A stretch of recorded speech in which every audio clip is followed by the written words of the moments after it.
Bienvenidos todos a este webinar. Los voy a invitar a que mantengan su cámara y su micrófono apagados durante toda la sesión. Siéntanse libres de hacer sus preguntas a través del chat y las cuales serán respondidas al final de la sesión. Y les cedo la palabra a Vero González. Muchas gracias. Gracias, Berta. ¿Qué tal? Bienvenidos todos. Buenas tardes. Gracias por el tiempo dedicado. Hoy nos reunimos para escuchar a nuestros queridos amigos Luis Miguel González y Nacho Román Morales, conocidos nuestros de muchos años y expertos en temas de interés para nosotros. No saben el gusto y la emoción que nos da tenerlos a ambos en esta tarde con nosotros. Los últimos años han sido muy difíciles, pero especialmente el 2020 y lo que va del 2021. La pandemia nos ha traído grandes cambios y desafíos, y aún nos quedan muchas interrogantes y muchos retos por cumplir. Hay grandes temas para tratar esta tarde. Nuestras empresas, clientes, han vivido y están viviendo todavía no solo los retos del COVID y todo lo que esto conlleva, sino que están muy preocupados por la gran cantidad de iniciativas y de legislaciones, ya aprobadas o no, así como del entorno económico nacional y mundial. Las grandes preguntas son: ¿qué pasará con la economía de nuestro país, del mundo? ¿Cómo afectará las finanzas de las empresas y cómo las ha venido afectando? Y a su vez, ¿cómo se afectarán las finanzas de los colaboradores? ¿Habrá crecimiento en las economías de las familias? ¿Las empresas tendrán posibilidad de dar incrementos salariales? ¿Qué expectativas de crecimiento y hasta cuándo podemos pensar que vamos a ver luz al final del camino, del túnel? Son grandes interrogantes. Por otro lado, pues bueno, tenemos una cantidad de temas importantes, como las grandes empresas están empezando a hacer acciones concretas para implementar el teletrabajo como una modalidad, o al menos durante todo el tiempo que dure la pandemia.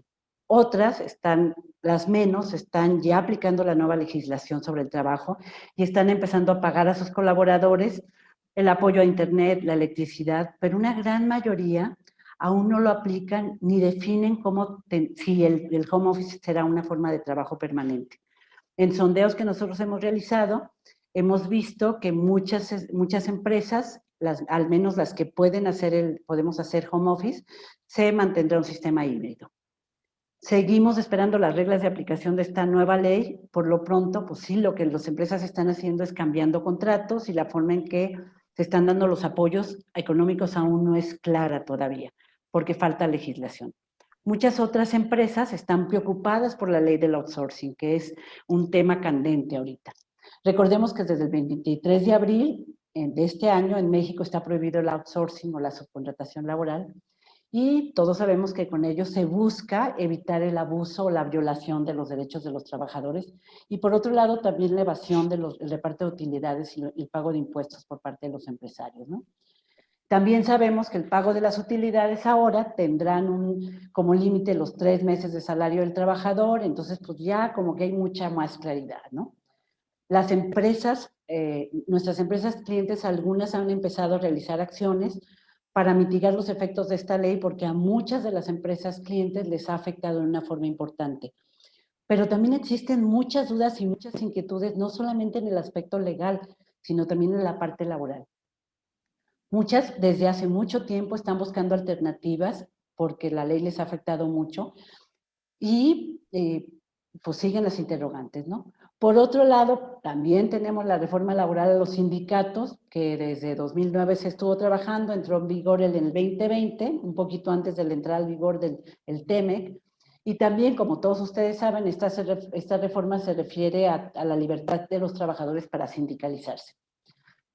Se supone que los contratos de protección que tenían las empresas con sindicatos de carácter blanco parece ser que dejarán de existir, o al menos será más complicado mantenerlos, ¿no? Nosotros sabemos que muchos trabajadores realmente ni siquiera sabían que estaban sindicalizados. Simplemente el patrón y el sindicato firmaban un contrato y el trabajador jamás se daba cuenta. Las empresas obviamente han tenido muchas actividades sobre este tema. ¿Y qué implica? Pues esta ley implica también muchos cambios de paradigma y muchos cambios de actuación del empresariado mexicano y de los sindicatos tradicionales sobre todo. muchas empresas dicen que están generando acciones y que han venido generando acciones para generar a veces hasta su propio sindicato o apoyando a los que ya existen. Hay muchas cosas que se están haciendo en este tenor, ¿no? Por otro lado también, bueno, si supieron la noticia que acaba de salir, que ya la central obrera más grande de Estados Unidos acaba de entregar una solicitud al gobierno de Estados Unidos para que presente la primera denuncia laboral contra México bajo el nuevo acuerdo comercial de Norteamérica, que es el TEMEC, que también tenemos mucho que hablar de esto, ¿no? El TEMEC, recuerden que también intenta influir en las políticas salariales de nuestro país para exigir que los trabajadores de México obviamente tengan mejores oportunidades de salarios y esto apoyaría que no tuviéramos tan bajos costos en la mano laboral de nuestro país y que pudiéramos ser más competitivos con Estados Unidos. Básicamente, pues a Estados Unidos le interesa muchísimo ser el auditor de que estas cosas sucedan, ¿no? De que se cumplan con los acuerdos del TEMEC y en muchas empresas clientes, o en algunas empresas, no en muchas, pero en algunas empresas, tanto en Jalisco como en Guanajuato, ya están haciendo auditorías del gobierno de los Estados Unidos para que se cumpla con los acuerdos, ¿no? Y bueno, para cerrar con broche de oro, que no quisiera tardarme mucho, porque además tenemos a grandes expositores esta tarde y que estamos muy felices de tenerlos y les vamos a sacar todo el jugo, pues para cerrar con broche de oro el mes que entra tendremos nuestras elecciones, ¿no? Quisiera cerrar con esto y pedirle a Berta Camacho que nos haga favor de comentar los currículums de nuestros queridos expositores de esta tarde. Te dejo la palabra, Berta. Claro que sí, Vero. Bueno, pues tenemos el honor de presentar hoy a nuestro invitado, a Luis Miguel González, que él es director general editorial del Economista desde el 2018. Él es editorialista y comentarista de temas económicos y de negocios en Grupo Fórmula, en ADN 40, en MBS y en Foro TV. También escribe Caja Fuerte 2 veces por semana, publica en el diario El Economista, en El Informador y en otros 10 medios de comunicación. Licenciado en Economía por la Universidad de Guadalajara, máster en Periodismo en la Escuela de Periodismo de El País en Madrid, especialización en Periodismo Económico en la Universidad de Columbia en Nueva York, y bueno, como él lo dice, y agradecemos, es amigo de Productivity desde 1994, ¿no? Por otro lado, también tenemos a nuestro querido Ignacio Román, que él es doctor en Estructuras Productivas por la Universidad de París, DEA en Economía de Trabajo y Política Social en la Universidad de París, licenciado en Economía por la UNAM. Él es profesor titular en el ITESO en el Departamento de Economía, Administración y Mercadología y profesor de asignatura en el Departamento de Filosofía y Humanidades. Es miembro nivel 2 del Sistema Nacional de Investigadores del Consejo Nacional de Ciencia y Tecnología, autor de artículos de la revista Proceso y ha sido comentarista económico en programas televisivos y de radio, y también es amigo de Productivity Systems. Le cedo ahora la palabra a Lili Rubio para que tenga una introducción del tema. Gracias. Muchas gracias, Berta.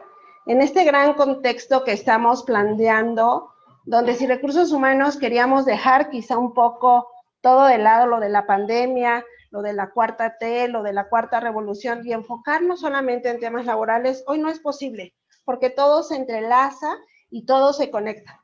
Por eso es que titulamos este evento La transformación del mundo laboral, por lo que se ha convertido también en un tema de interés público y ya lo habíamos comentado.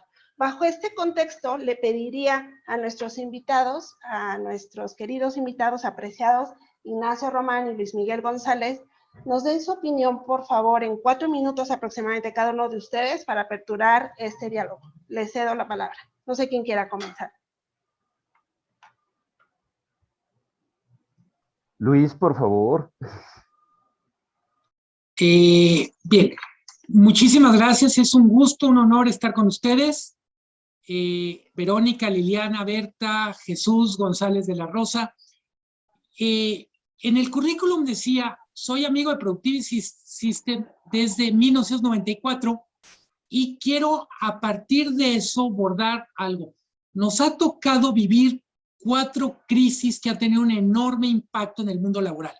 La crisis del 95, por supuesto, la crisis de principios del 2000 de este siglo, que tiene que ver con la entrada de China a la OMC, luego tenemos la crisis del 2009 y esta.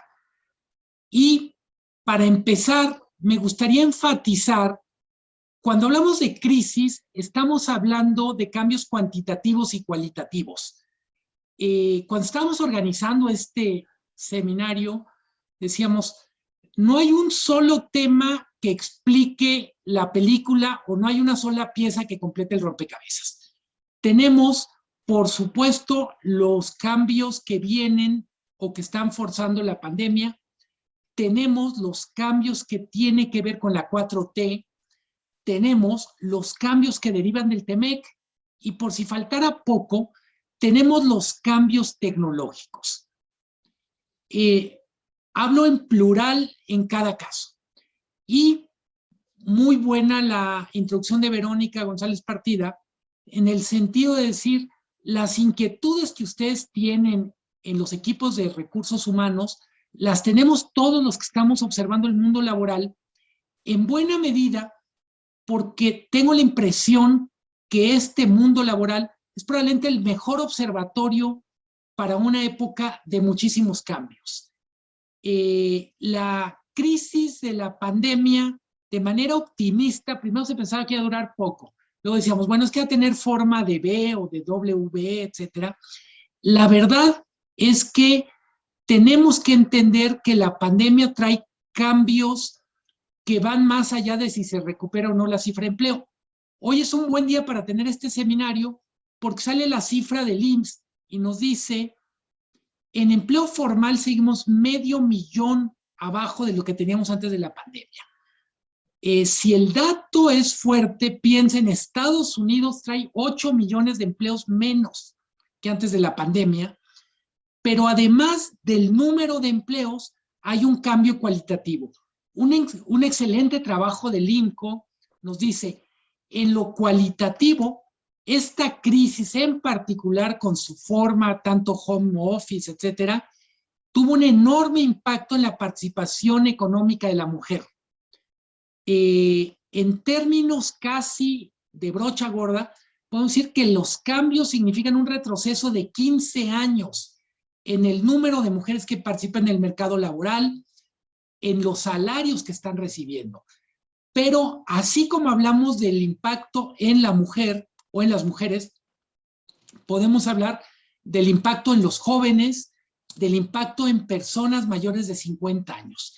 El mercado laboral se achicó, se volvió más tacaño, en algún sentido se volvió más difícil de acceder. Todas las crisis a las que hice referencia, 95, entrada de China a la OMC, 2009 y esta, tienen un denominador común y son crisis en donde el sector formal pierde terreno respecto a la informalidad. Y en este caso, tenemos además, otra vez me parece que la fecha no pudo ser más propicia, tenemos la necesidad de reflexionar sobre cómo a este 2021 también lo va a definir la entrada en vigor o el segundo año de entrada en vigor del TEMEC. Tenemos el pleito en esta empresa que está en Matamoros, es una empresa canadiense con sede en Filadelfia, a la que se acusa de no haber permitido elecciones libres para el sindicato. Pero también hoy hay una demanda que presenta la Oficina de Comercio de Estados Unidos, el US Trade Representative, contra General Motors en Silao. ¿Qué es lo que nos está diciendo? Que este año 2021 tendremos que tener literalmente en la mira tanto lo que son los cambios regulatorios que propone el gobierno, la 4T, los cambios en serio, las ocurrencias. Tenemos que tener en cuenta los compromisos del contexto del TEMEC, es democracia sindical y justicia laboral. Tenemos que tener en cuenta el ritmo de cambio de la tecnología y yo diría la propia dinámica de la crisis.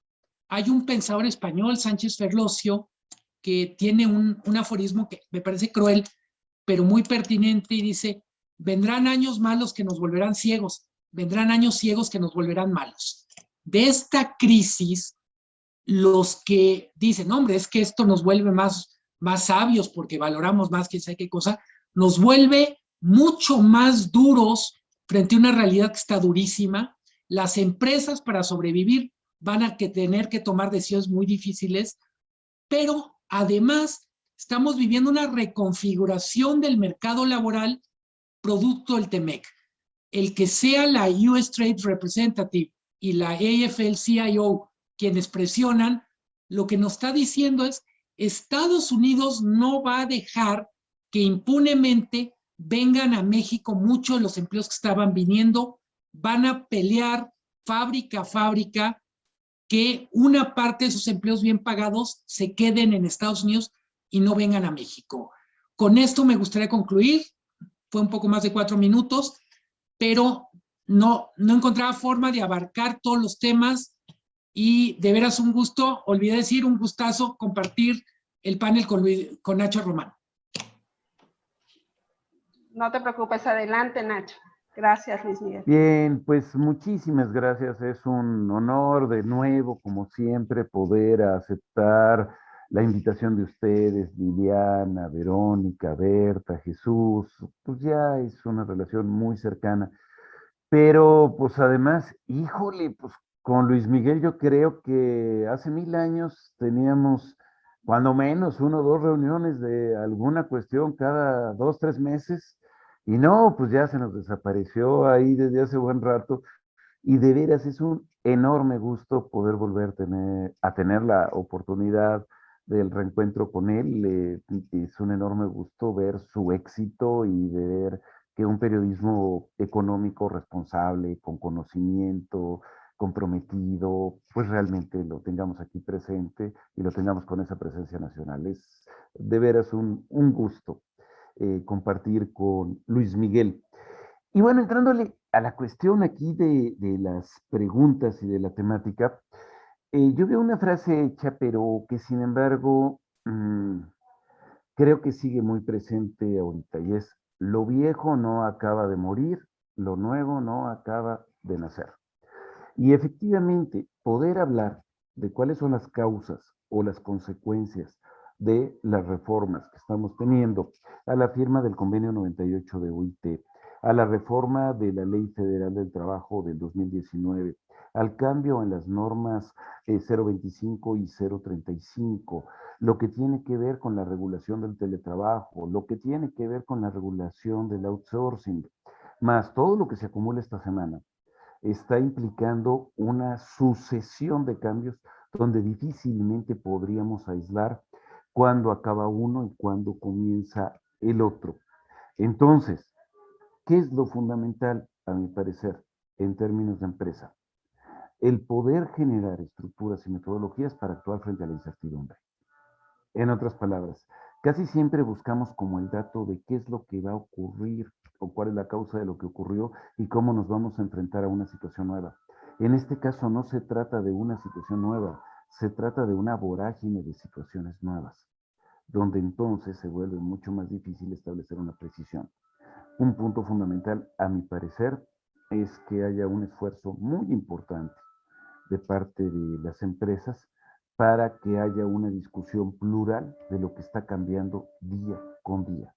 Y eso implica profundizar en el análisis y no caer en situaciones dogmáticas, porque desgraciadamente parte del contexto político de México nos lleva a una visión prácticamente caricaturesca de la situación, en donde o todo lo que está haciendo el gobierno está bien o todo lo que está haciendo el gobierno está mal. Y eso es extraordinariamente peligroso, porque lo único que hace es justamente tensar más todas las situaciones de crisis que ya de por sí son extraordinariamente graves.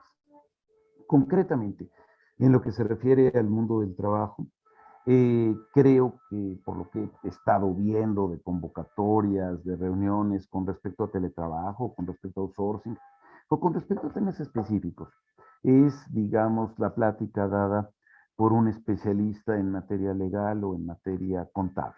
Y sí, es muy importante. Y evidentemente habrá que considerarlo de manera primaria en el quehacer de las empresas. Pero no es lo único. Además de lo jurídico y lo contable, estamos teniendo cambios muy fuertes en lo económico, mucho más allá de lo contable, en lo político y en lo social. En lo económico, yo diría, un primer punto es cambios muy significativos en la demanda de bienes y servicios y por lo tanto en el mercado de que puedan disponer las empresas. No solamente en términos del nivel de demanda, lo cual implicaría la expectativa de ventas, sino de la estructura de demanda. En otras palabras, seguramente tendremos sectores de actividad económica ligados a tecnología, ligados a salud, que tendrán un crecimiento fuerte, de hecho más fuerte que el que han tenido en el pasado, y al mismo tiempo sectores de actividad económica que se podrán estar derrumbando. Entonces, ese recambio implica, más allá del bueno o malo, preguntarse el dónde. Un segundo gran cambio económico, a mi parecer, es en términos de concentración de mercado. Desgraciadamente, toda crisis es una oportunidad de monopolización. Y el sistema económico más ineficiente y que genera menos empleo es el monopolio. Si estamos teniendo una tendencia a la mayor monopolización, es extraordinariamente peligroso, sobre todo para micro, pequeña y mediana empresa. Por lo tanto, se requiere que las estrategias regulatorias de actividad pública y de la misma organización de las empresas pueda haber mayor capacidad de defensa de estas empresas de menor tamaño, y eso me parece que está insuficientemente trabajado en todo lo que es la lógica de reformas laborales. Un tercer punto es lo que tiene que ver con las relaciones económicas internacionales. Biden acaba de estar promoviendo el salario de $15 la hora y el salario mínimo.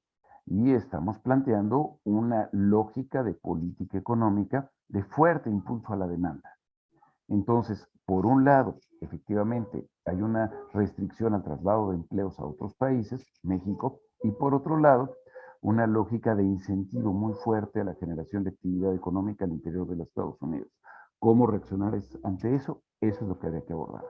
Eso es en lo económico. Por el lado político, hay cambios fundamentales. A ver, no podemos hablar de democracia. Es imposible, a mi parecer, hablar de democracia en cualquier sociedad si ni siquiera somos capaces de elegir a las personas que nos puedan representar en una negociación laboral.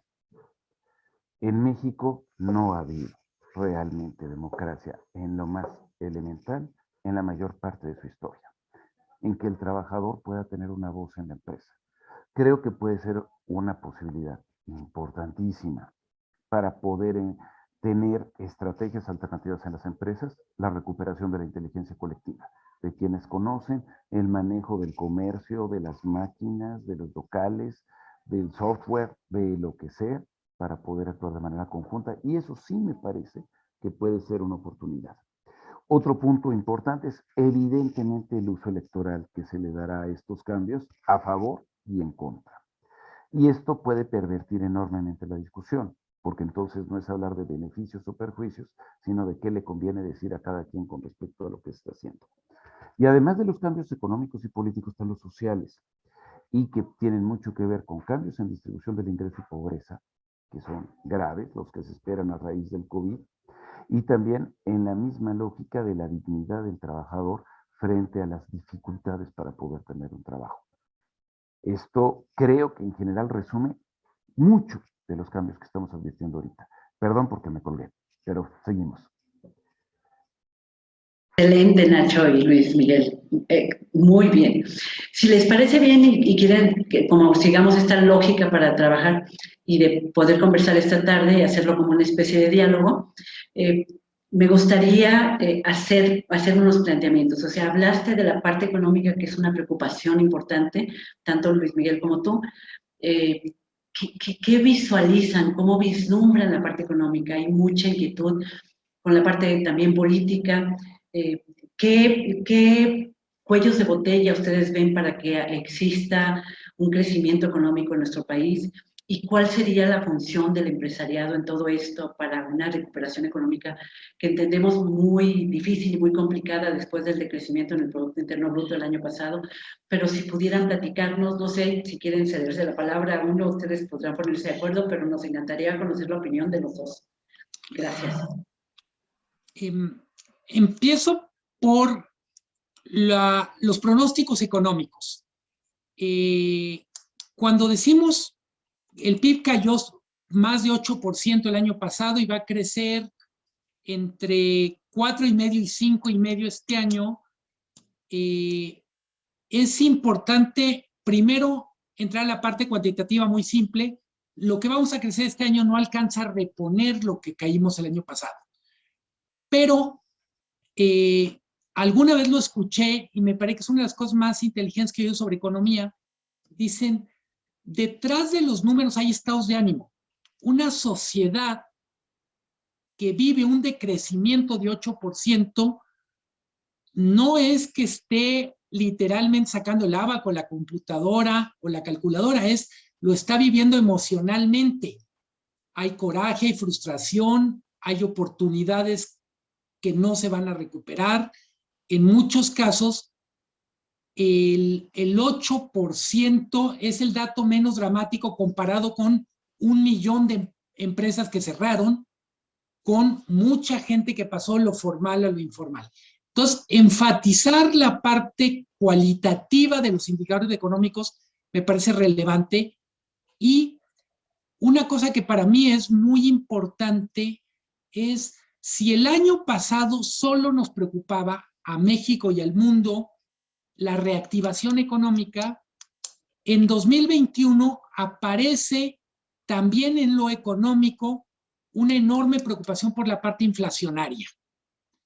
Yo no entiendo cómo alguien cree que es pasajero el tema inflacionario, salvo que pasajero es cualquier cosa. Puede durar 2 años y también se llama pasajero. Creo que va a ser un año muy complicado por el tema de inflación. Soy consciente que los que nos están escuchando, las que nos están escuchando, les toca gestionar expectativas salariales, les toca gestionar capacidad de pago. Yo diría, al tamaño de mercado, a cuánto van a vender, hay que meterle también el cálculo de la inflación. Alguien dirá, bueno, es que ¿qué más da entre 4, 5 o 6% de inflación si tuvimos en los 80 120% de inflación anual? El contexto es muy diferente y la metáfora más simple para mí es como cuando uno empieza a engordar. Pues primero recorres un agujero en el cinturón y dices, tampoco es tanto. Al rato son 2 agujeros en el cinturón hasta que ya no cabes en el pantalón. La inflación es un enorme tema ahorita y yo diría, solo para ya ceder la palabra a Nacho, que también yo quiero oírlo, es muy relevante entender, y es parte del problema que yo veo con la 4T, cada vez está siendo más difícil mantener y generar los empleos.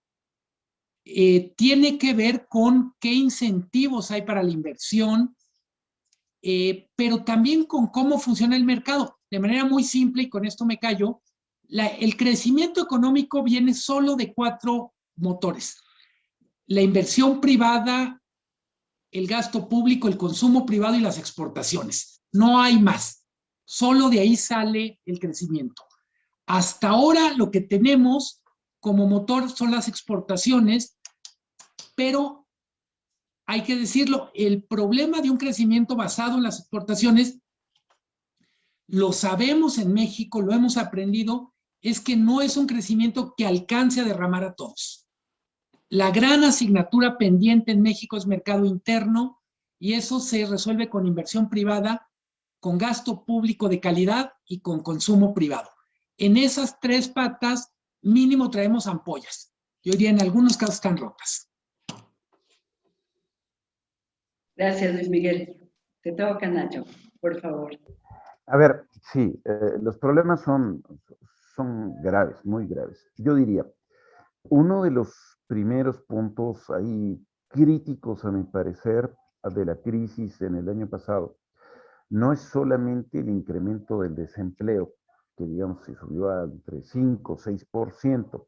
De cualquier manera, parecería así, visto así solamente estadísticamente, como menor frente al crecimiento del desempleo en los países ricos, pues que aquí no tenemos seguro de desempleo, ni tampoco, además del desempleo, se ha tanto el crecimiento de la informalidad, visto como balance de un año a otro, sino el brutal incremento de la denominada población no económicamente activa.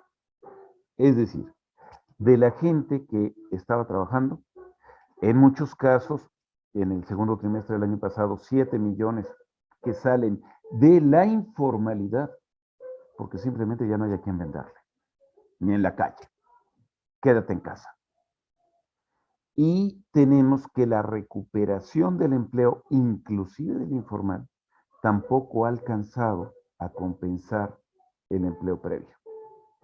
Dicho en otras palabras, eso ya no se traduce en una cuestión simplemente de formal e informal, sino literalmente de pobreza.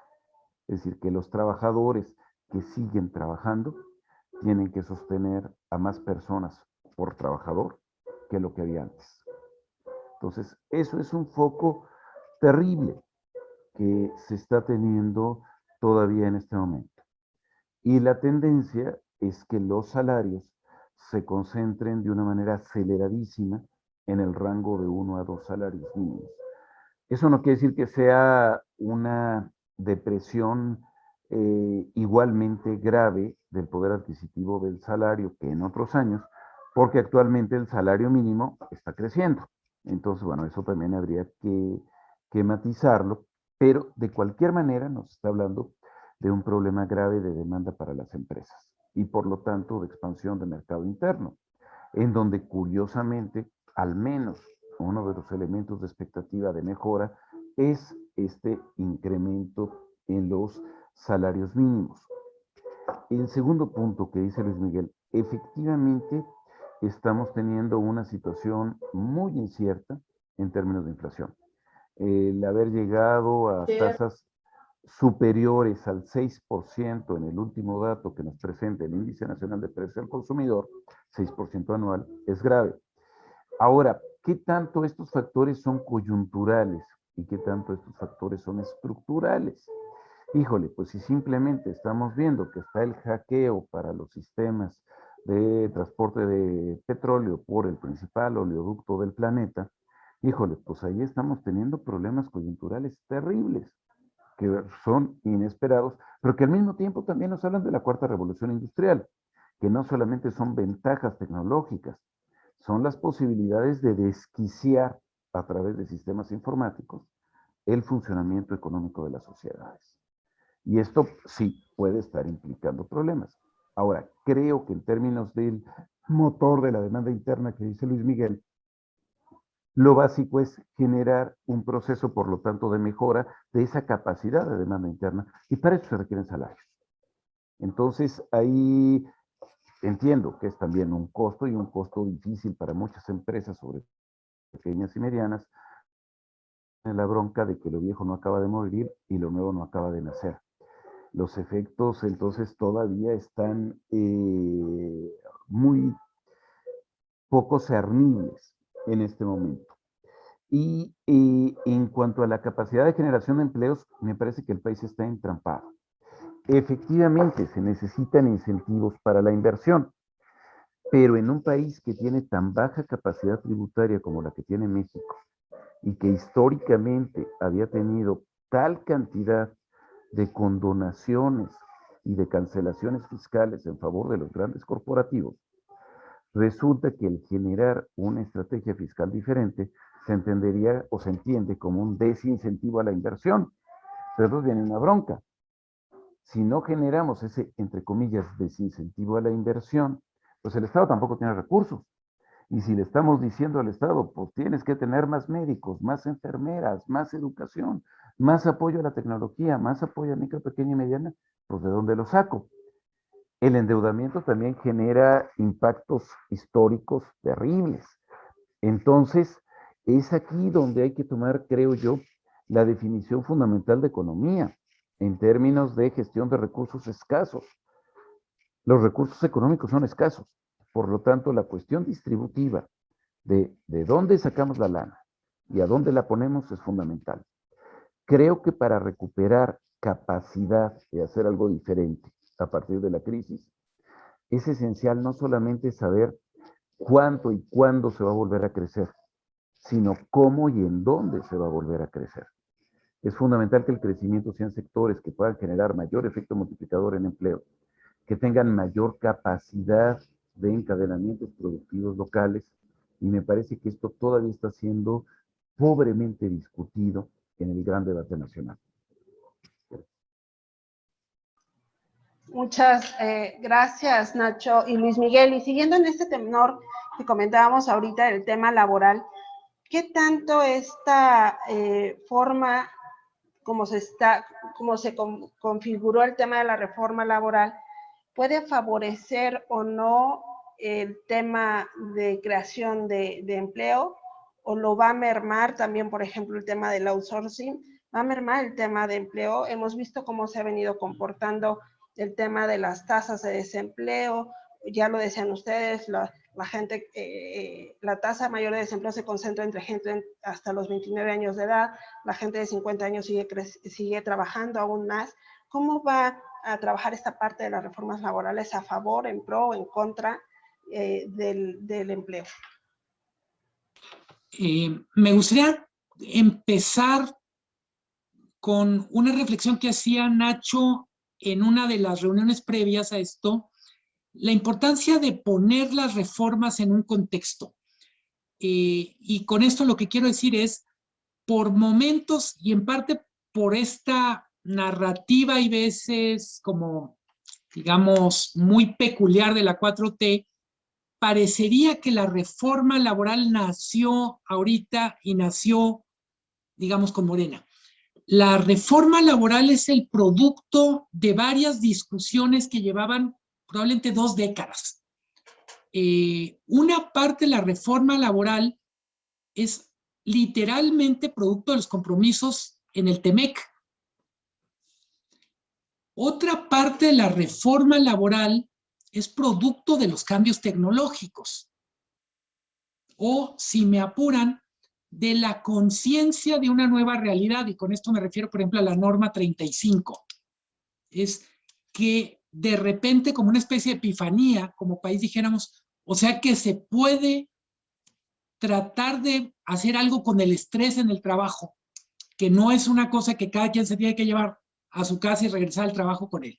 Entonces, lo que quiero decir es, quizá el problema con la reforma laboral o con las reformas alrededor del laboral es que son muchas en muy poco tiempo. No pretendo explicarle a quienes nos están escuchando, a Verónica, a ti, Liliana o a Berta, lo complicado que es gestionar tantos cambios al mismo tiempo.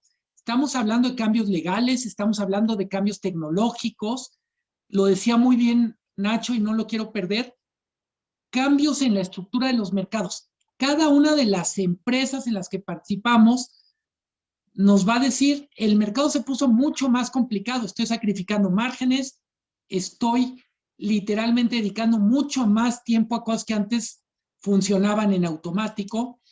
Hay cambios geopolíticos, es decir, y con esto quiero decir, discusiones aparentemente tan abstractas como qué vamos a hacer con la regulación del comercio electrónico en el mundo, pues de ahí depende la vida del pequeño comercio en todo el mundo. Y parece que en un primer momento es solo la bronca de Amazon. Entonces, a mí lo que me gustaría es, me gusta mucho lo que decía Nacho, tenemos que emplear la inteligencia colectiva para entender todos los cambios que estamos viviendo. No todos son la reforma laboral, pero están impactándose mutuamente. Y solo para darle una vuelta de tuerca a lo que decía Nacho alrededor de inteligencia colectiva, la democracia sindical puede ser un mecanismo, puede que no lo sea, pero hay un montón de prácticas administrativas de gestión que nos obligan a trabajar mucho más cerca con nuestros equipos. Yo diría, en buena medida, el gran problema con la reforma laboral, tengo la impresión que tiene que ver, en algunos casos, con que junto con la reforma laboral tenemos un diálogo muy crispado, no solo en lo político, sino entre los agentes de la producción. Y esta crispación tiene que ver no solo con el discurso de la 4T, sino con algo que define este momento y es la incertidumbre. Nadie sabe qué lugar va a tener en el futuro, y con esto digo nadie no lo sabe la CTM, pero tampoco lo sabe el director de recursos humanos, no lo sabemos quienes ocupamos cargos directivos, y está esta frase en la Revolución Francesa, que es el carnicero de hoy es la vaca de mañana. En buena medida, lo que define lo que estamos viendo es incertidumbre, y me gusta mucho un libro de Nassif Taleb que se llama Antifragilidad. Lo que él dice es, olvídense de la resiliencia, porque no se trata de volver al punto en el que estamos antes de que la crisis nos pegara. Tenemos que reinventarnos, tenemos que volvernos antifrágiles, no volver a donde estábamos en enero del 19, febrero del 19 o diciembre del 18.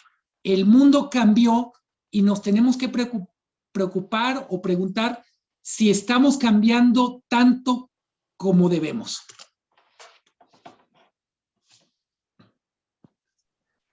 Totalmente de acuerdo, Luis Miguel. A ver, yo creo que ahí está lo fundamental y nos presenta un debate que es más, rebasa de lejos lo económico, lo laboral. Estamos hablando en términos culturales, de una forma de ver la relación con el mundo y qué puede ser eludible o no de ese cambio. Y voy a la pregunta de Oscar, que señala en el chat. A ver, a mi parecer sí hay una relación estrecha, impresionante, no sé qué vaya primero de los dos, entre la reforma laboral y el TEMEC. Pero sí, sí lo hay y es muy claro. Ahora, ¿se puede eludir? Posiblemente sí, en el corto plazo. Posiblemente sí se pueda hablar de la denominada libertad sindical en oposición a la democracia sindical. Es decir, a mí no me vas a imponer a la democracia porque no ha funcionado así y déjame actuar como yo estoy acostumbrado a actuar. ¿Qué es lo que llevó a la oleada de amparos posterior a la reforma laboral del 19? Sin embargo, es ahí donde entra la carta maestra que utilizan tanto los gobiernos de México como de Estados Unidos, y que es la de decir, podrás hacer ese recurso legal, pero si lo utilizas, estarás violentando las normas del Tratado México-Estados Unidos-Canadá. Por lo tanto, puede resultar peor para la empresa violentar la aplicación de la nueva Ley Federal del Trabajo que el simplemente acatarla. Entonces, ahí está muy claro, digamos que la amenaza de decir, no cumples con la ley, así te va, concretamente lo que han impulsado, hablaba Luis Miguel de la AFL-CIO, como la gran central, digamos, sindical norteamericana al respecto, en liga con empresas mexicanas. Bueno, eso es muy importante. Hablábamos desde hace muchos años de globalización. Ahora resulta que la demanda de TEMEC no es estrictamente hablando, digamos, contra México, contra el gobierno mexicano, sino de un sindicato de trabajadores de Estados Unidos contra una empresa norteamericana en México. Entonces, esto nos habla de la necesidad de rebasar también la discusión del plano estrictamente local nacional, inclusive de política nacional, para ubicarnos mucho más en el debate internacional.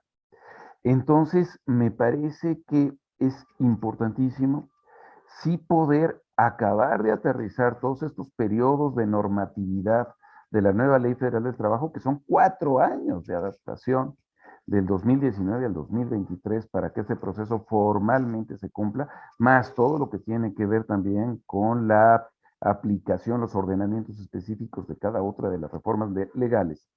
Y empezar a decir, pues tenemos que actuar con ello. O sea, no podemos seguir pateando el bote hacia adelante. Tenemos que asumir la responsabilidad de lo que está implicándose en este proceso. Y al mismo tiempo preguntarnos cuáles son las ventajas que pueden tener estos cambios. Y con toda honestidad, sí me parece después de ver las experiencias de la economía social de mercado en Alemania, de lo del sistema de empleo a vida histórico de Japón, de los sistemas de Corea del Sur, de los fuertes sindicatos, digamos, franceses, etcétera. Creo que es una oportunidad el decir la gente que tiene una historia laboral en las empresas, en términos generales, está perfectamente consciente de que su vida laboral, su ingreso, está dependiendo también de cómo le va a la empresa. Y por eso es tan importante que el cómo le va a la empresa no sea una decisión simplemente de los directivos y de los gerentes, sino de que también el trabajador al que le interesa que le vaya bien a la empresa, participe en la toma de decisiones, discuta, no solamente obedezca. Y en ese sentido, no solamente los sindicatos, sino lo que llaman en Europa los comités de gestión, se vuelve fundamental. No como una forma, digamos, superficial o cosmética de decir, miren cómo participan, sino en términos reales, cómo resolvemos juntos las broncas. Esa es, a mi parecer, la gran oportunidad que ofrece el cambio.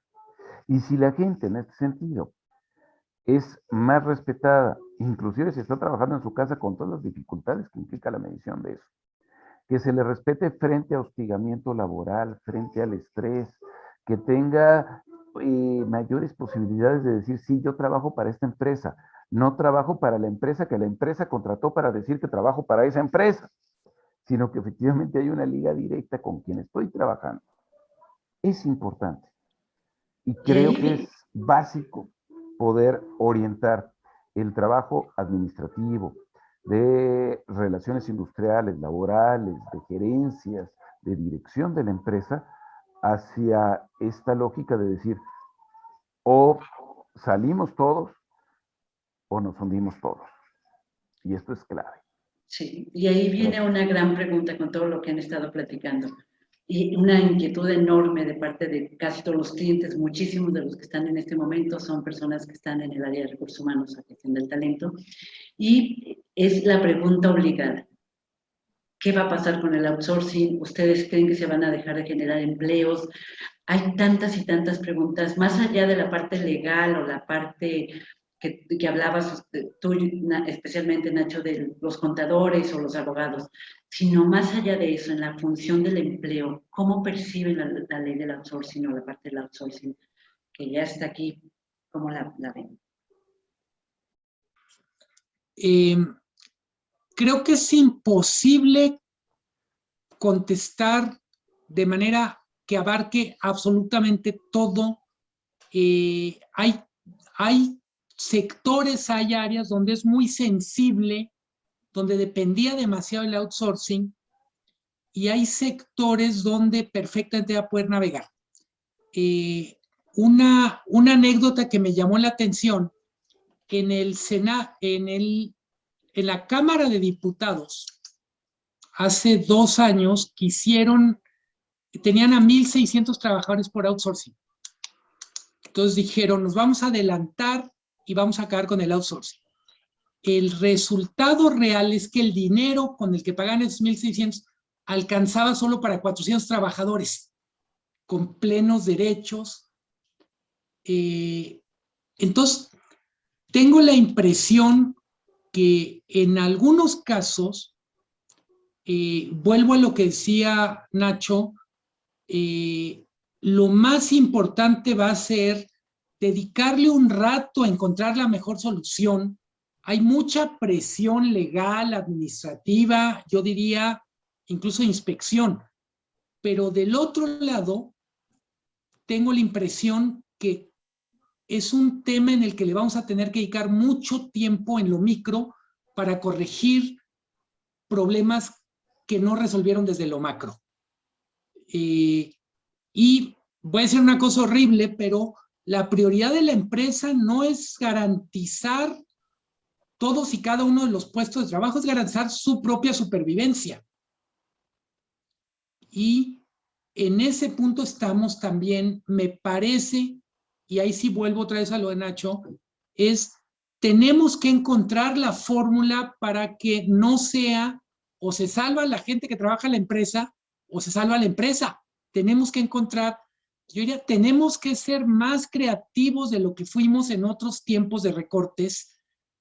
Yo soy de los que creo que el contexto no ayuda, pero yo diría, básicamente, hay que pensar que tenemos que hacer más esfuerzo porque no está ayudando mucho el gobierno, no está ayudando mucho la realidad de la crisis, y hay un momento en que no le podemos echar la culpa a nadie y ponernos a resolver las broncas.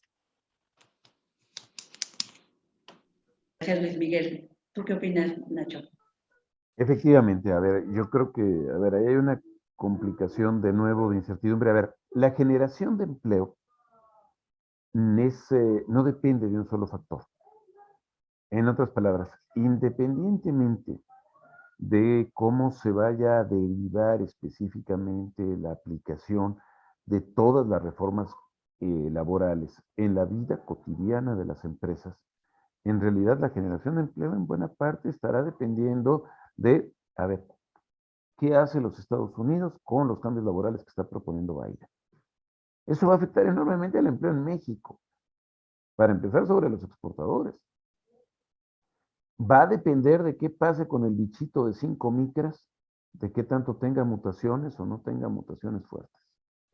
Va a depender de qué sectores son los que van a estar creciendo en mayor medida en la economía mexicana. Si reactivamos a la economía centrados en el sector financiero y de telecomunicaciones, pues generan muy poco empleo. En cambio, si nosotros generamos una reactivación en aquellos sectores o guiada por aquellos sectores que tengan mayores efectos multiplicadores de empleo, la mejora puede ser mucho mayor, aún con una tasa de crecimiento económico menor. Por eso es importante el crecimiento, pero no solo el crecimiento económico. Y en cuanto a regulación laboral, a mí me parece que en México ocurre una cosa muy curiosa. Efectivamente, hacen falta muchísimos empleos, pero no hace falta trabajo. Me explico. Si en realidad no hubiese trabajo en México, ¿por qué más de 20% de los trabajadores del país laboran más del máximo legal permitido? Más de 48 horas a la semana. Eso es una inconsistencia. En alguna campaña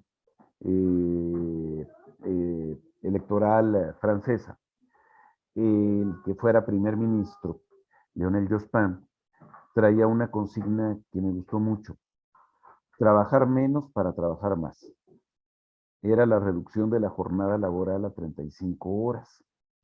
Y era la lógica de decir, oiga, pues se necesita que el empleo alcance para todos, que no lo va a hacer, pero eso lo tenemos que ir advirtiendo.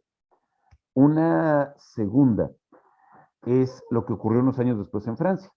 Chirac, que después gana a Jospin la presidencia, dice, trabajar más para ganar más. Y que es la lógica individual. Si yo quiero obtener mejores recursos, pues necesito aceptar jornadas de trabajo más largas. Entonces, nosotros creo que estamos en ese dilema. Todos los cambios tecnológicos, la primera revolución industrial con la máquina de vapor, la segunda con el motor de combustión interna, la tercera con la electrónica, ha traído internacionalmente cambios en la duración del tiempo de trabajo. Aquí no se ha planteado. Y si tenemos cada vez menos gente trabajando más horas, tenemos también cada vez más gente sin poder trabajar. Entonces aquí viene también una lógica de pacto social. ¿Cómo hacer para generar mejores condiciones que nos permitan simplemente poder seguir viviendo juntos y no entrar en una escalada de violencia por las enormes carencias económicas de la gente? Y eso va más allá del propio empleo y de la propia empresa, creo yo. Gracias, Nacho y Luis Miguel. Fíjense que entre estos temas que comentamos, evidentemente todos sabemos que la pandemia ha traído grandes cambios culturales, organizacionales, en todas partes, al interior, en las organizaciones, en nuestras familias y en la sociedad. Ahora bien, la pandemia nos obligó a generar nuevos esquemas de trabajo y nuevas formas de trabajo. Y como bien comentó Luis Miguel hace rato, Hay iniciativas que hoy día se están dando que vienen de tiempo atrás. Ese es el caso del teletrabajo o del home office, ¿no? Que se formaliza de alguna manera y es algo que la pandemia nos obliga a muchas empresas a explorar nuevas formas de proceso. ¿Cómo ven ustedes este tema, si favorece o no el tema de la productividad, hablando de las, por otro lado, las horas de trabajo que comenta Nacho, que no va ligado necesariamente a un tema de productividad? ¿Cómo ven este tema del teletrabajo y home office para efecto de si va a tener un impacto positivo en la productividad en las empresas? Yo creo que ya tuvo un impacto positivo, pero también demostró los límites.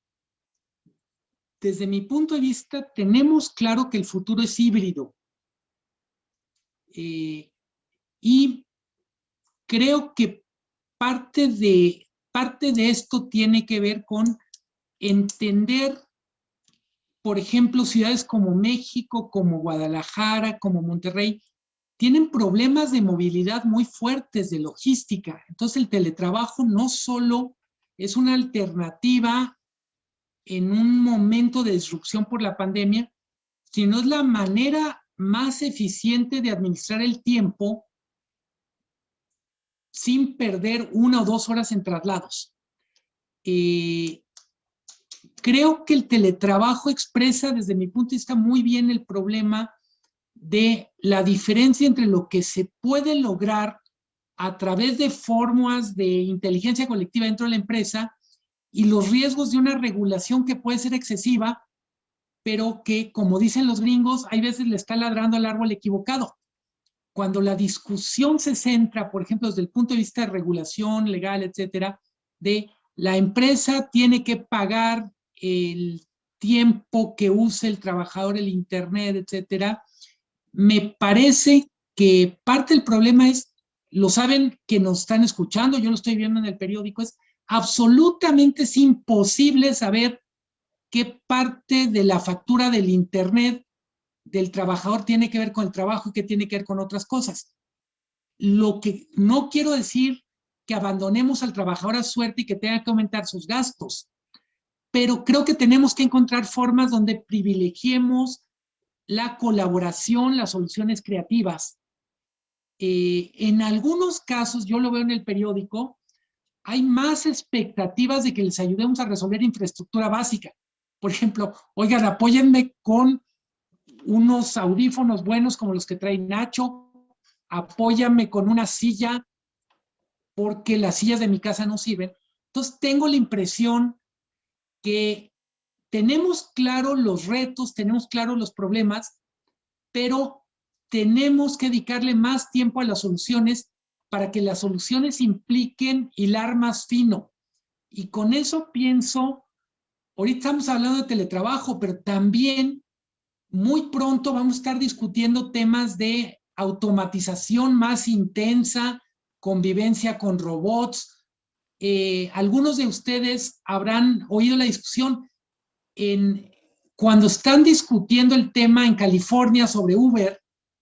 Uno de los temas es cuando la orden te la da un algoritmo, cuenta eso como que es tu patrón o no. O sea, se puede acusar a un algoritmo de violencia laboral o no. Son discusiones que en 5 o 10 años van a estar en México. Ahorita parece que son de películas de ciencia ficción. Y un poco lo digo, Liliana, sin esquivar la pregunta directa, pero creo que tenemos que aprovechar muchas de estas iniciativas, pienso la del estrés, no para decir yo ya cumplí con la ley, entiendo que hay un problema, trabajo con mi equipo para resolverlo, independientemente de que se cumpla la ley, lo más importante es que además funcione para los objetivos de la empresa, que es sobrevivir y generar riqueza para poder repartir.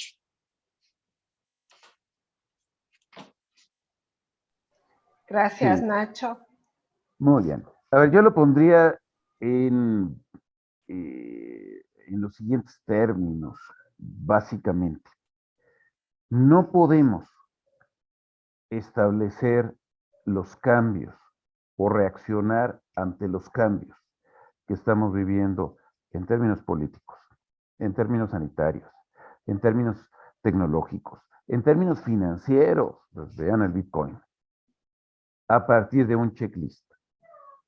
A ver, vamos a hacer esto y vamos a empezar a palomear, ya lo hice, ya lo hice, ya lo hice, ya lo hice, no lo hice, esto puedo simular que lo hice, esto pues lo hago a medias, esto no lo hago, porque esto significa desdeñar una cosa gigantesca. Yo no conocía el porqué del término de pláticas bizantinas. Me lo comentó alguna vez algún amigo filósofo que sí le sabía estas cosas y decía que era porque en el imperio bizantino hubo un momento en que ya propiamente los turcos estaban propiamente tomando el imperio, ya habían rodeado todas las sedes del poder, y la discusión que se estaba dando en el imperio bizantino era en cuestiones tales como sobre el decorado de las charreteras y el color de los uniformes del ejército. No podemos hacer eso. Es decir, las broncas que hay son muy de fondo como para poder enfrentarlas en términos casi de una lógica de seguimiento administrativo. Y enfrentarlas de fondo implica un cambio en la forma de relacionarnos como personas al interior de las empresas. Vuelvo a esto de la inteligencia colectiva, de la participación y de lo que dice Luis Miguel como la posibilidad del diálogo para enfrentar juntos las cosas. En ciencia política aparece como una de las frases históricas más importantes aquella pregunta que se le hacía a Luis XIV de qué es el Estado, a lo que Luis XIV respondía, el Estado soy yo. Y que actualmente de repente se puede trasladar a la lógica de las empresas. Cuando se dice la empresa somos todos los colaboradores y son los trabajadores y son los empleados, bueno, todos estos subcontratados o no, y son los empresarios y son los directivos, en parte podemos decir hasta los clientes, en parte, etcétera.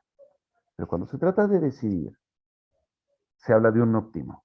Y el óptimo es resultado casi de un ejercicio computacional. Y ese óptimo está definido por el precio y en función de una función única de la empresa, que es la rentabilidad. Y entonces, ¿a quién le conviene esa rentabilidad esencialmente?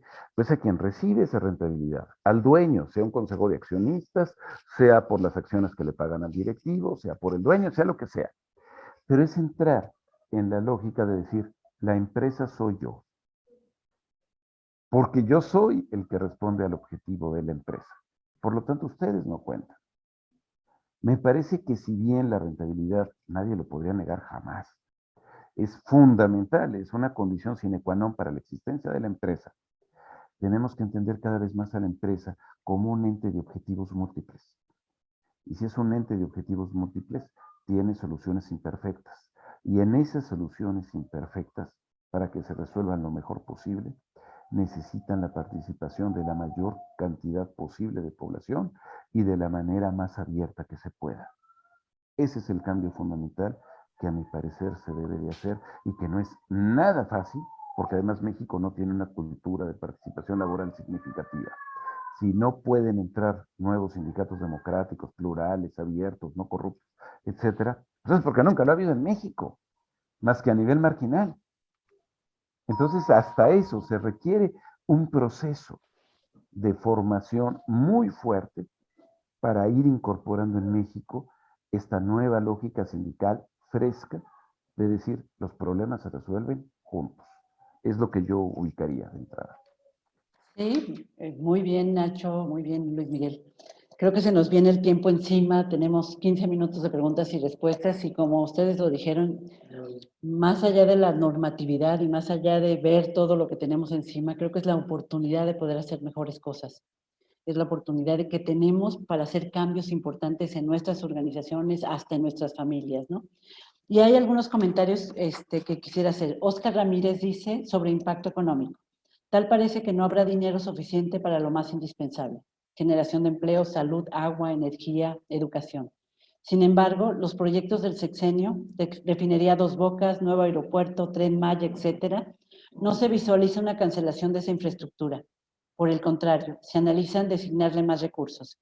¿Qué opciones tenemos en el gobierno federal? ¿Más generación de impuestos, más endeudamiento, sin salir tan raspados?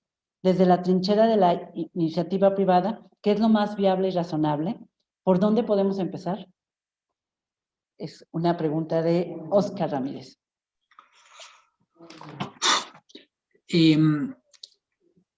Creo que todo el tema de qué deberíamos hacer en la 4T, con la 4T, casi amerita un webinar, más bien, amerita un curso de doctorado.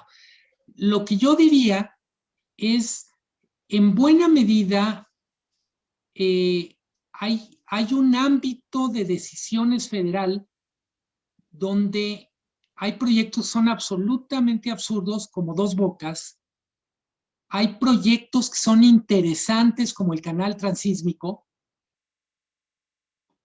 Entonces, creo que lo primero es no pintar con brocha gorda todo. Insisto, también hay que decir, el canal transísmico cuesta 8,000 millones de pesos y Dos Bocas va en 10,500 millones de dólares. Entonces, también es una cuestión de escala. Pero lo que yo sí creo, y lo que decía Nacho al interior en lo micro aplica a lo macro, es, yo diría, no perder la fe en el diálogo democrático. Si no nos gusta, a mí no me gusta, si no nos gusta lo que estamos viendo, pues vamos a votar el 6 de junio, vamos usando los espacios de participación que nos tocan. Hay mucha más crítica que ideas, también hay que decirlo. Creo que hay que echarle también ganas a propuestas. El presidente no oye, pero en su equipo hay gente que oye un poco más. También apostar al diálogo. O sea, desde mi punto de vista, lo que no podemos hacer es rendirnos. La democracia, por definición, es imperfecta, pero es lo menos peor de los sistemas conocidos, como decía Churchill. Él decía, la democracia es el peor de los sistemas, a excepción de todos los demás. En buena medida tenemos que apostar porque la salida a esta crisis en la que estamos sea democrática, sea deliberativa, sea creativa. Hay una parte de la oposición que es golpista y me cae mal, pero también hay una parte de la 4T que es golpista, hay que decirlo. Entonces, sí, creo que parte del reto es aislar a los elementos más nocivos, más tóxicos y tratar de establecer un diálogo entre demócratas para resolver democráticamente los temas. Lo decía Nacho en lo que tiene que ver con las decisiones en la empresa y yo creo que aplica a la política económica. La política económica puede ser más democrática de lo que fue en los últimos años, pero también de lo que está haciendo. Creo que es necesario discutir con más detalle los qué, los cómo y los por qué de cada proyecto. Esa es mi opinión. A ver, hace muchos años, un joven amigo en aquel momento, un tal Luis Miguel González, a la hora de estar dialogando decía, mira, cuando dos personas están de acuerdo en todo, es porque una de las dos obra. Es decir, no tiene caso. Es decir, qué bueno que haya diferencias y qué bueno que esas diferencias permitan un aprendizaje recíproco y tomar decisiones que evalúen tanto las oportunidades como los costos de cada cosa que se hace. Yo estoy muy preocupado con lo que está ocurriendo en el debate nacional con respecto al gobierno federal. Por razón de algunos estudiantes del ITESO que me buscaron y que me encantó que me buscaran, estoy participando en un proceso local de Guadalajara. Y por razones yo no quería meterme en nada de lo nacional en cuanto a discusión, pero pues la situación te obliga. Entonces, en algún momento escribí una nota para mi página, en Facebook, en Twitter, señalando 7 puntos en los que me parece que había que respaldar al gobierno federal, que estaba de acuerdo con los cambios que está planteando. Y 7 puntos en los que decía, aquí no. Aquí la verdad es que sí me parece que está patinando feo. Me llamó muchísimo la atención la lógica de las respuestas, porque hubo una parte de las respuestas que decían, a ver, yo no estoy de acuerdo con lo que dices en tal punto, pero estoy de acuerdo con lo que dices en otro, esto está bien, esto está mal, y eso permite muchísimo diálogo, eso me alimenta y me da mucho gusto. Pero al mismo tiempo, también recibí respuestas en el sentido de decir, eres un chairo o eres un fifí. Y entonces ya sacaste a la luz, ya enseñaste el cobre de que eres esto. Perdón, es que así no llegamos a ningún lado. Es decir, necesitamos tener la capacidad, la habilidad, la sensibilidad de tratar de ver los conocimientos, los argumentos, la técnica, para ir viendo en los diferentes puntos en qué es conveniente seguir aportando en lo que se está haciendo, por ejemplo, en las modificaciones laborales, y en que de esas mismas modificaciones laborales estamos viendo cuestiones donde los riesgos superan con mucho las ventajas, pero no generar un juicio absoluto, porque la experiencia internacional de cuando se llegan a estas polarizaciones en cualquier lado no son nada agradables ni a corto ni a largo plazo de ninguna de esas sociedades. Por eso creo que el diálogo más preciso, menos calificatorio y más sustantivo de lo que estemos haciendo en cada caso es fundamental. Y cuando veo, por ejemplo, en la pregunta, es que, ¿qué debe hacer el gobierno con más impuestos? Yo diría, sobre todo a nivel de grandes corporativos, sí. O sea, México es el único país de la OCDE en donde el principal pagador de impuestos son las personas y no las empresas. Es decir, ahí veo que sí es necesario tener una aclaración fuerte de cómo ubicarnos en el plano internacional. Más endeudamiento, híjole, yo espero que no, por la historia que tenemos, pero puede haber momentos en los que pueda verse como indispensable. Mucho de lo que se le criticó al gobierno en la crisis de COVID fue el no endeudarse más, y de parte sobre todo del mundo empresarial. ¿Y qué hacer desde la iniciativa privada? Yo diría, sobre todo, darle mayor cancha, mayor respiro a quienes tienen más dificultades. Si seguimos manteniendo la tendencia que sobre todo en sectores generadores de bajo valor agregado, sean pequeñísimas cadenas de grandes cadenas de unas cuantas empresas, las que tengan el control de las tiendas de conveniencia, o de las cafeterías, o de las tlapalerías, o de las cervecerías, o de todo este tipo de actividades, pues más estamos ahogando las posibilidades para el desarrollo del emprendimiento, de la innovación, de las capacidades creativas de micro, pequeña y mediana. Necesitamos espacios donde el desarrollo de nuestra competencia sea más para ser competentes e inclusivos que para simplemente ser competitivos en favor de unas cuantas marcas. Nada más. Muchas gracias, Nacho. Yo creo que lo que bien dices, la polarización no nos está llevando a ningún lado, ¿no? Esa polarización lo ves hasta en las familias, lo ves en las empresas, lo ves en el mundo y creo que no ayuda para nada, absolutamente, ¿no? Sarita Romano nos dice, la finalidad y el origen de los cambios y reformas son buenos. El tema es cómo y el cuándo. Definitivo, está saliendo carísimo cumplir con lo que la ley nos está dictando. A ver, Lo que se está viviendo en las empresas como algo muy claro, ¿no? Más que un comentario de parte de Sarita, creo que nos queda poco tiempo ya, estamos a 5 minutos de cerrar. No sé si quieran hacer un cierre rapidísimo, Luis Miguel, Nacho, para tratar de ir amarrando los objetivos ya de esta reunión.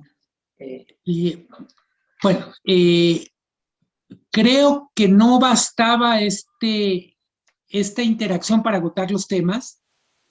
Creo que de alguna manera lo decíamos a lo largo de casi todas nuestras intervenciones, la necesidad de estar en modo aprendizaje constante para un mundo en transformación, ser más flexibles, escuchar más, independientemente de lo que opinemos del gobierno, la mayor parte del trabajo que nos toca hacer está en el entorno productivo donde nos movemos.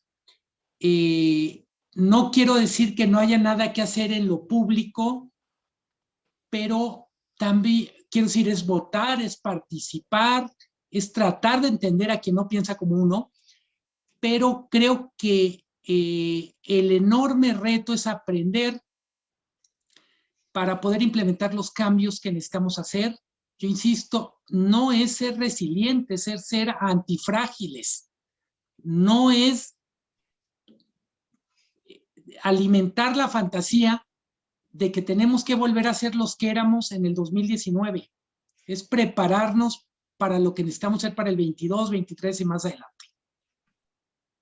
Y de veras, mil gracias por la oportunidad. Gracias a ti, Luis Miguel. Nacho. Muchas gracias. No, yo simplemente agradecer. O sea, de nuevo, es sincero. Me dio muchísimo gusto estar de nuevo con Luis Miguel. Me da mucho gusto estar con Productivity, con ustedes. Don Jesús, aquí me está faltando, no lo veo, pero igual siempre disfruto y aprendo sobre todo de estas reuniones. Y también aprendo de las preguntas y creo que el seguir desarrollando este tipo de actividades que nos permitan un diálogo más horizontal, más abierto, menos de encono y que al mismo tiempo tengamos la libertad de establecer posturas claras es fundamental. Creo que parte del cambio de lo que tenemos que hacer para poder mejorar las cosas es hacer cosas como las que ustedes están haciendo a la hora de organizar estos eventos. Muchísimas gracias, Luis Miguel, Nacho. Yo quisiera comentar algo. Me tocó cerrar en una conferencia que nos hicieron favor de invitarnos y mi cierre fue: lo único constante es el cambio. Creo que no es ninguna frase no conocida, pero creo que si no vivimos en un permanente cambio y realmente no nos damos cuenta que si no cambiamos y seguimos como estamos y no hacemos nada por hacer que el mundo sea mejor, nunca vamos a funcionar, la verdad. Me gustaría mucho reconocerles, hacerles un reconocimiento. Luis Miguel, muchísimas gracias por tu participación. Por ahí se los haremos llegar de participar con nosotros esta tarde. De verdad, agradecidos de tantos años de amistad, de tantos años de aprender juntos en el camino, de tantos años de vivirlo. Igual, Nacho, muchísimas gracias por el tiempo, muchísimas gracias por todo el tiempo que dedicamos. De verdad, gracias a todos por el tiempo dedicado esta tarde. Esperemos que haya sido de utilidad y les agradecemos enormemente haber estado. Muchísimas gracias a todos. Gracias especialmente al equipo de Productivity que hace posible todo esto. El licenciado González de la Rosa les mando un saludo enorme a todos ustedes. Y nuevamente gracias. Gracias con el corazón. Los abrazamos. Abrazo, gracias. Gracias, Luis Miguel. Gracias, Nacho. Lo mejor, estén muy bien. Hasta luego. Gracias a todos. Suerte. Gracias.